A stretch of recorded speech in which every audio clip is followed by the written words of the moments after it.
വചനം വചനം ത്രിയേക ദൈവമാം വചനം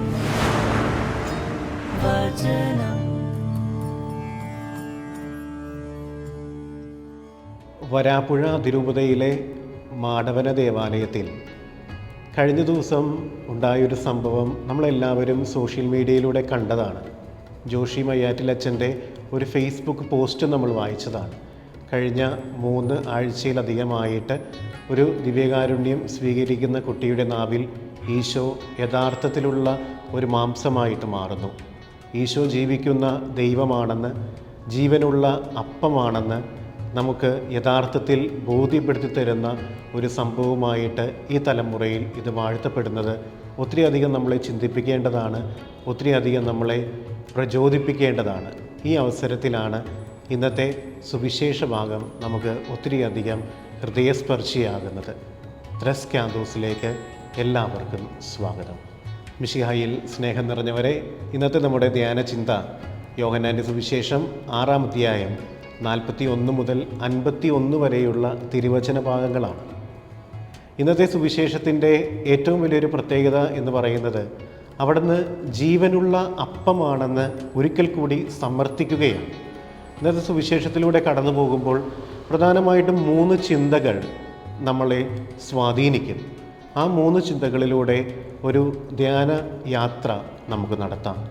ഈ സുവിശേഷ ഭാഗം നമുക്ക് നൽകുന്ന ഏറ്റവും ആദ്യത്തെ സന്ദേശവും ആദ്യത്തെ ചോദ്യവും ഇതാണ്: ക്രിസ്തു അപ്പമായിട്ട് മാറുമ്പോൾ ഞാൻ അതിൽ വിശ്വസിക്കുന്നുണ്ടോ? ഞാൻ സ്വർഗത്തിൽ നിന്ന് ഇറങ്ങി വന്ന അപ്പമാകുന്നു എന്ന് ക്രിസ്തു പറഞ്ഞു. എന്നാൽ ഇന്ന് നമ്മുടെ അൾത്താരമേൽ ക്രിസ്തു പറയുന്നത് ഞാൻ ഈ അപ്പത്തിലായിരിക്കുന്ന ക്രിസ്തുവാണെന്നാണ്. അപ്പോൾ ക്രിസ്തു അപ്പമാകുന്നതും അപ്പം ക്രിസ്തുവാകുന്നതും അംഗീകരിക്കുവാനും മനസ്സിലാക്കുവാനും നമുക്ക് സാധിക്കുന്നുണ്ടോ? അത് നമ്മൾ വിശ്വസിക്കുന്നുണ്ടോ എന്നുള്ളതാണ് ആദ്യത്തെ ചോദ്യം. അത് നമ്മൾ വിശ്വസിക്കുന്നവരായിട്ട് മാറണം, അത് നമ്മൾ അംഗീകരിക്കുന്നവരായിട്ട് മാറണം. അപ്പോഴാണ് യഥാർത്ഥത്തിൽ നമ്മൾ ക്രിസ്തുവിൻ്റെ മക്കളായി തീരുക, ക്രിസ്തുവിനെ അനുയാത്ര ചെയ്യുന്നവരായിട്ട് മാറുക, ക്രിസ്തു അപ്പത്തിൽ സത്യമായിട്ടും ഉണ്ട് എന്ന് വിശ്വസിക്കുന്നവരായിട്ട് മാറുക. അതാണ് ഈ സുവിശേഷ ഭാഗം നമുക്ക് നൽകുന്ന ആദ്യത്തെ സന്ദേശം. സുവിശേഷത്തിൻ്റെ 2ാമത്തെ പ്രധാനപ്പെട്ട സന്ദേശം ക്രിസ്തു സമർത്ഥിക്കുകയാണ്: ഞാൻ ജീവനുള്ള അപ്പമാണ്, ഞാൻ ജീവൻ്റെ അപ്പമാണ്.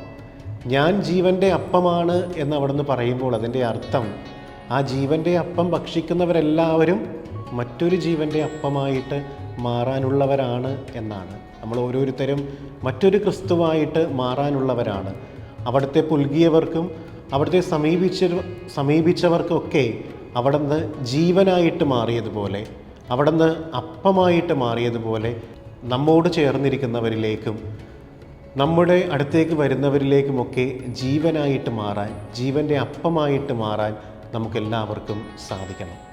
അവസാനമായിട്ട് ഈ ജീവൻ്റെ അപ്പം ഭക്ഷിക്കുന്നവർക്ക് 3 കാര്യങ്ങൾ ലഭ്യമാകുമെന്ന് ക്രിസ്തുനാഥൻ നമ്മെ പഠിപ്പിക്കുന്നുണ്ട്.